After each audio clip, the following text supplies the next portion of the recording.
Friends, আমার নাম বন্দিশিখা। আমি দুর্গাপুরে থাকি।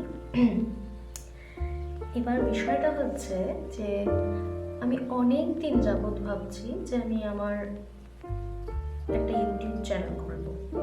তো সেখানে আমার ডেইলি লাইফস্টাইল বা কোথাও ধরো ঘুরতে গেলাম সেগুলো আমি দেখালাম, বা হাতের কাজ সেগুলো ধরো আমি তুলে ধরলাম। তো সেগুলো আমি ভিডিওর মাধ্যমে তোমাদের কাছে মানে পৌঁছে দিতে চাইছিলাম অনেক দিন ধরে। তো ফাইনালি আমি ভাবলাম যে না, আর ওয়েট করানো যাবে না, বা আর ওয়েট আমি করবো না। আর শুভ কাজে কখনো দেরি করতে হবে, আমরা সবাই জানি। তো ওই জন্য আজকে এই জন্যই ভেবে এই ভিডিওটা বানাচ্ছি। সো এটা আমার রুম, দেখতেই পাচ্ছ। রুম বলতে এটার পেছনে একটা গল্প রয়েছে। এটা আমার মামা বাড়ি, ঠিক আছে? না, তা বলে ভেবো না আমি মামা বাড়িতে থাকি। আমার বাড়ি দুর্গাপুরেরই অন্য একটা জায়গায়। তো এই মামা বাড়ির এই রুমটা, পাশে আরেকটা রুম আছে, এটা আমার মায়ের।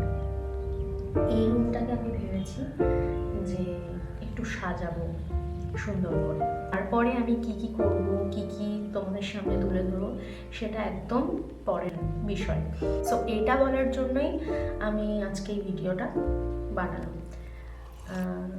সো তোমরা সাথে থাকবে, পাশে থাকবে, জানি তোমরা থাকবে, এটাতে কোনো সংশয় নেই আমার। তাও বলে দিচ্ছি যে থেকেও আমার পাশে। আমি চেষ্টা করব আমি আমার ভালো কন্টেন্টের দ্বারা তোমাদের এন্টারটেন করার জন্য, ঠিক আছে? আমার একটা গানের চ্যানেলও আছে। সেই চ্যানেলটা তোমার প্রায় 3-4 বছর আগে আমার খোলা। কিছু গান দিয়েছি, মানে সেরকম কিছু হামরি কিছু দিইনি। তো আমি ওটাকেও ভাবছি গ্রো করবো আর কি, কারণ রিচ কমে গেছে। রিচ কখনোই সেরকম ছিল না, তাও মানে যেটুকু ছিল একদম কমে গেছে। তো আমি রিসেন্টলি একটা গান ছেড়েছি, ওটাকেও ওই চ্যানেলটাকেও ভাবছি খুব ভালোভাবে মানে আবার নতুন করে আর কি স্টার্ট করব।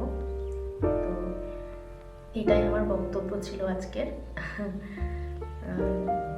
সো স্টে টিউন, পাশে থাকবে আর ভালোবাসায় থাকবে, কারণ ভালোবাসা খুব ইম্পর্টেন্ট।